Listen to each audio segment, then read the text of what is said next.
Hello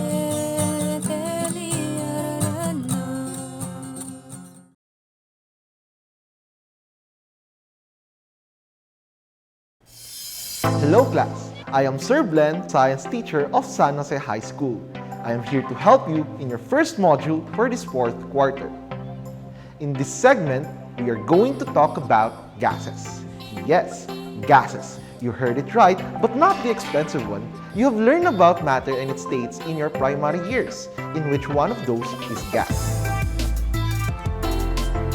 Before we proceed with our main lesson, let us have a simple activity to recall your knowledge on the different states of matter. I will be reading to you 4 sentences and identify what state of matter is being described, and you will be given 5 seconds to give us your answer.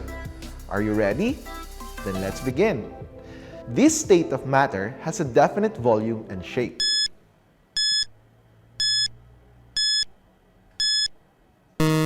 If your answer is solid, then you are correct.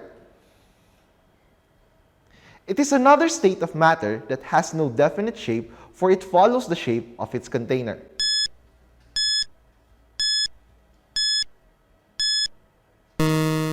If your answer is liquid, then you are correct.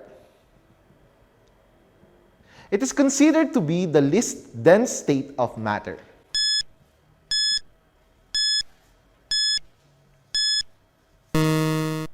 If your answer is gas, then you are correct. It is the state of matter with the least efficiency in transmitting sound energy.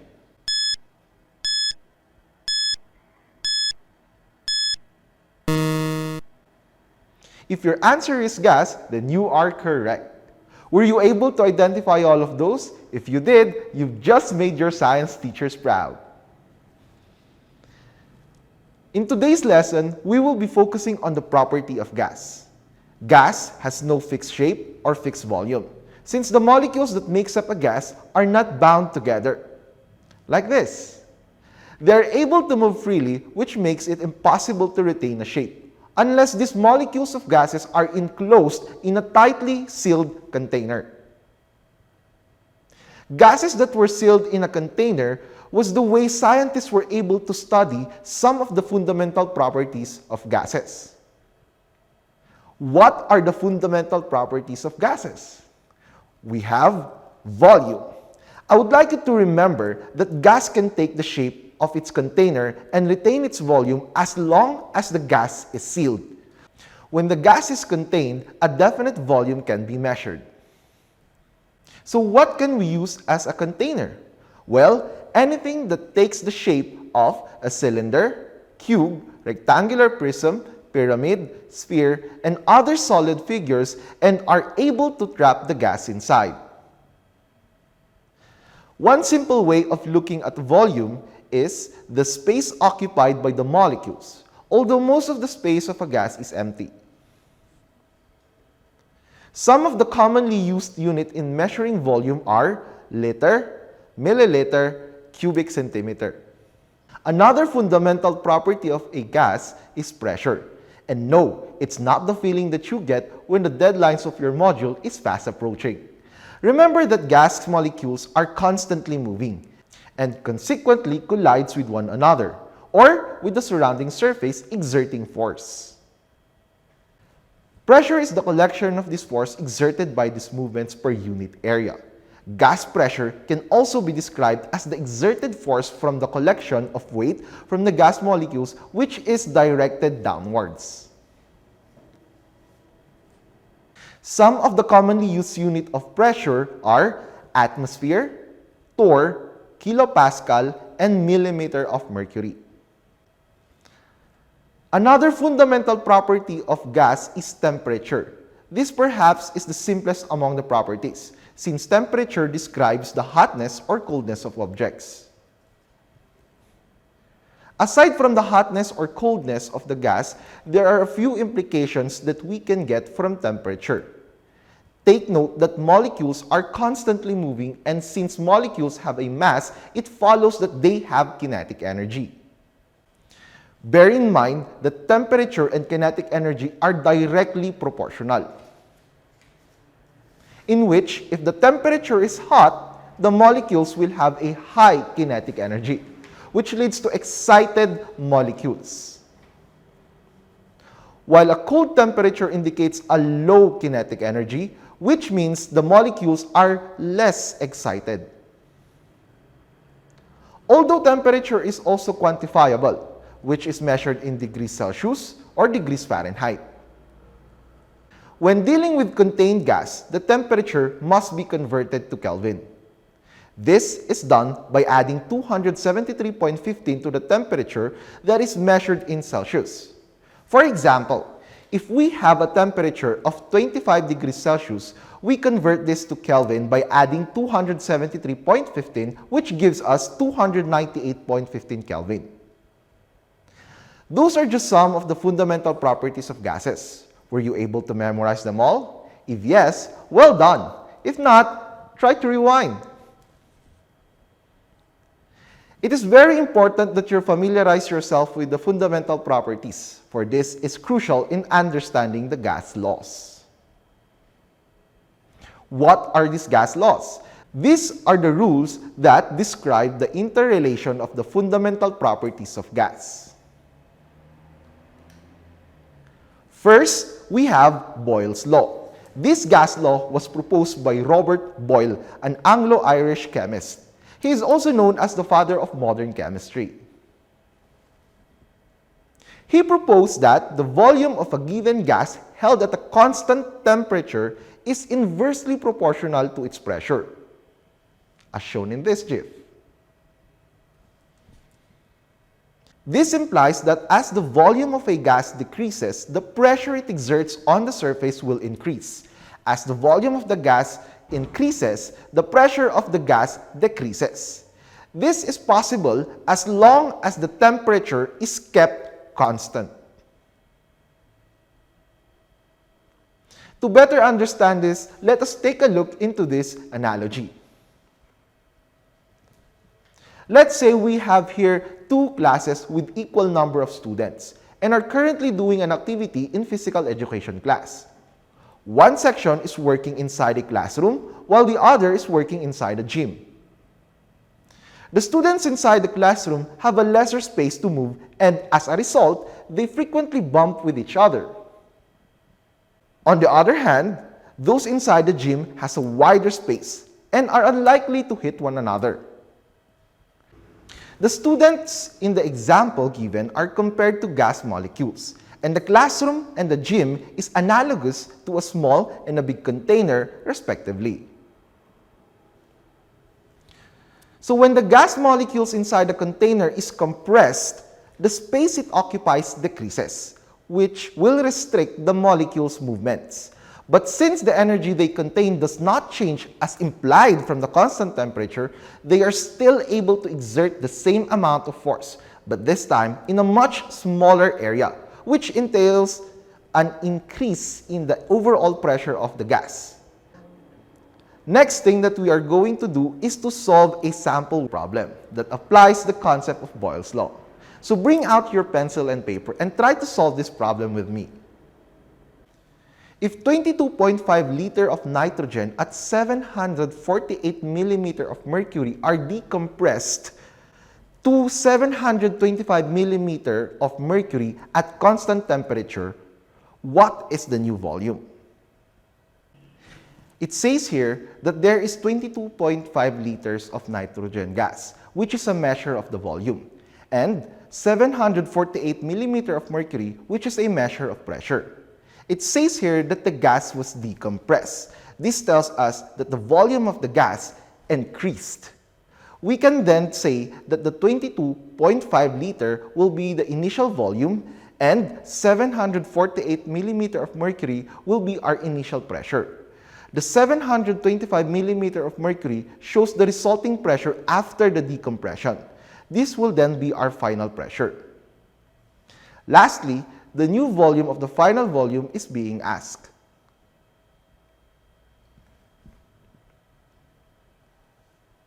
Next step is for us to derive the formula for the final volume from the equation derived from Boyle's law. We have this formula where P sub 1 refers to the initial pressure, P sub 2 refers to the final pressure of the gas. In the same way, V sub 1 is the initial volume of the gas, and finally, V sub 2 is the final volume of the gas. Based on the problem presented, since we are looking for the value of the final volume, we would want to isolate it in one side of the equation, and all the other variables to the other side of the equation, without compromising the equality of the equation. To move the final pressure on the other side of the equation, we will divide the variable P sub 2 on both sides of the equation. This cancels the P sub 2 on the right side of the equation, leaving V sub 2 on the other side.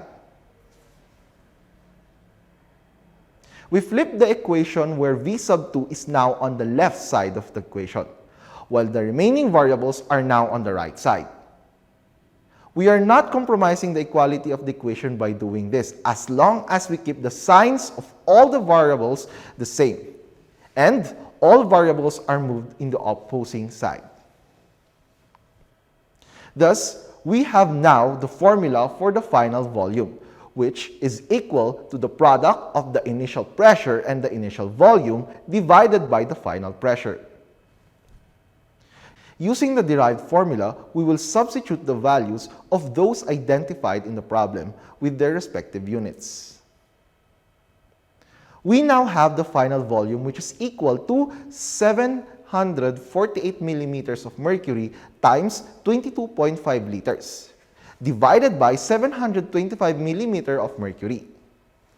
We cancel out the unit millimeter mercury, since if we factor this unit out of the equation, this will be equal to 1. We are then left with the unit liter. And since we are looking for volume, this could mean that our equation is correct.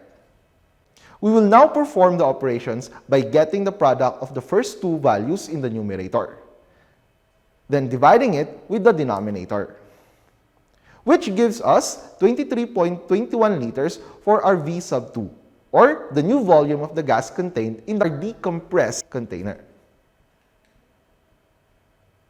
If you noticed, the new volume of the gas is higher than its initial volume, given that the pressure was decreased. As we mentioned earlier, the volume is inversely proportional with pressure. Hence, when the pressure had decreased, it just only follows that the volume would have increased. And since the problem, the gas was decompressed. Were you able to follow through the process? Let's find out. I will be showing you another problem, but this time, instead of the complete solution, I will be giving you the final answer only. Once I show you the problem, pause the video and solve for the unknown. Are you ready? Here we go!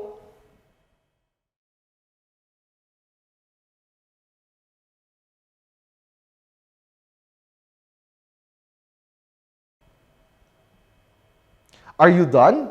If you were able to solve the final pressure of 68.3 kilopascal, then you did great. The second gas law is the Charles law.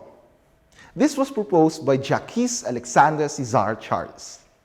The Charles law states that the temperature, which is expressed in degrees Kelvin, and the volume of a gas are directly related when there is no change in the pressure of a gas. Remember that when matter is heated, it tends to expand, and when cooled, it tends to contract. As gas molecules are heated, the kinetic they have increases, which in return excites the molecules and increases the force they exert. But if the molecules are able to push the walls of the container, causing it to expand, this will negate any changes that could happen in the pressure, which is then kept constant. Therefore, the Charles law states that when the temperature increases, the volume of the gas increases. And when the temperature decreases, the volume decreases.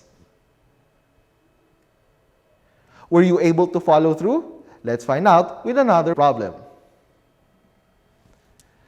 Calculate the change in temperature when 6 liters of 20 degrees Celsius is compressed to 4 liters. First, we have to understand the problem for us to identify the given correctly. In this problem, we have 20 degrees Celsius as the initial temperature of the gas. Always remember that the unit of temperature used in the gas laws must be expressed in Kelvin. Hence, we have to convert 20 degrees Celsius to Kelvin by adding 273.15, which gives us 293.15 Kelvin for our initial temperature. The initial volume is 6 liters and the final volume is 4 liters. And we are to compute for the final temperature. In this formula, V sub 1 refers to the initial volume of the gas, V sub 2 is the final temperature, and finally T sub 2 is the final temperature. In the Charles law, the formula given is initial volume divided by initial temperature equals final volume divided by final temperature. Based on the given problem, we are going to solve for the final temperature. In order for us to calculate for this value, we will derive the formula. Like in the previous problem, we have to isolate the unknown variable in one side of the equation by using a simple trick of cross-multiplying the variables. We can interchange the position of the variables. In cross-multiplication, V sub 1 will be multiplied to T sub 2 as well as V sub 2 times the T sub 1, which forms now the formula for the final temperature, which is equal to the product of the final volume and initial temperature divided by the initial volume.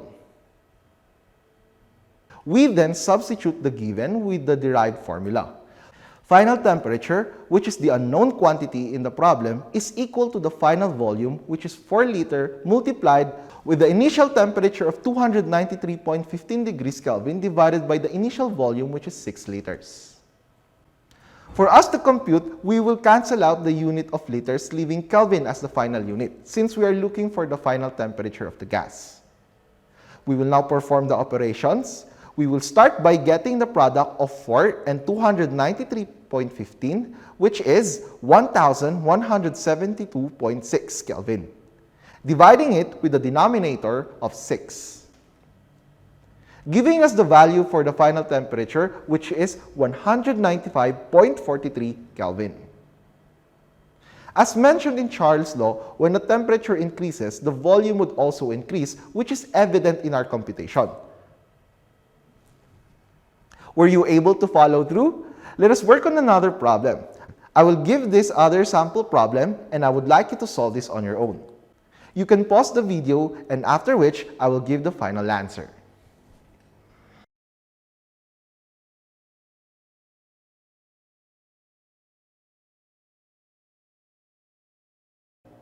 Are you done? If you are, here is the final answer. Take note that in the problem, the temperature is already expressed in Kelvin. Were you able to get the correct answer? If yes, then you did great. If not, no worries. All you have to do is review your work. The last gas law that is covered in this lesson is the Gay-Lussac's law. This is proposed by Joseph Louis Gay-Lussac, which states that pressure of a fixed amount of a gas is directly proportional to the absolute temperature. As mentioned earlier, if the gas molecules are heated, the kinetic energy increases, and increasing the force exerted by the molecules. But if the container is able to retain its size even as the gas inside becomes more excited, the pressure would then have to increase.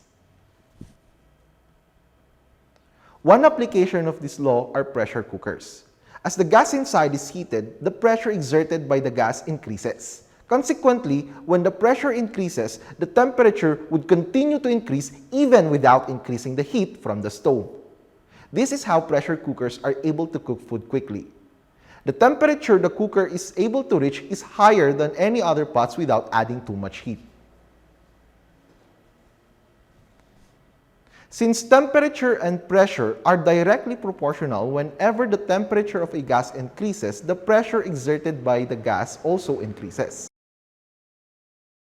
And as the temperature decreases, the pressure would also decrease while retaining the same volume. Were you able to get all of those ideas? Then, let's work on another problem to test our understanding of the Gay-Lussac's law. A spare oxygen tank reads 900 millimeter of mercury at 27 degrees Celsius, was taken into a depth of 25 meters, where the temperature dropped to 4 degrees Celsius. What will be the reading on the spare tank? To start with, we have to read and understand the problem and identify the given. Let us first convert all values of temperature of the gas from degrees Celsius to Kelvin, wherein 27 degrees Celsius plus 273.15 is equal to 300.15 Kelvin. 4 degrees Celsius plus 273.15 is equal to 277.15 Kelvin. Next is for us to identify the given. Our P sub 1, which is the initial pressure of the gas, is equal to 900 millimeter of mercury. T sub 1, or the initial temperature, is 300.15 Kelvin, and the final temperature is 277.15 Kelvin. We are going to solve for the final pressure of the gas. Looking at the values of the initial and final temperature, there was a decrease. Hence, we should derive a final pressure that is lesser than the initial value. The next thing for us to do is to derive the formula for the final value of the pressure. Since we are looking for the value of P sub 2, we isolate the unknown in one side of the equation, like what we have done in the previous examples. Using the derived formula of P sub 2, we substitute the given values. Cancel out the unit of Kelvin, perform the basic operations required, which gives us the final values of pressure of 831.03 millimeter of mercury. Since the value of the temperature decreased, we should expect also a decrease in the final pressure, which is manifested in our solution. Let us work on another sample problem with the same mechanics. Are you ready? Here is the problem.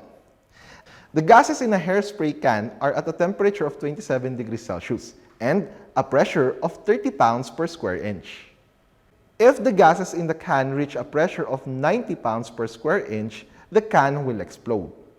So what temperature must the gas be raised in order for the can to explode? Assume constant volume.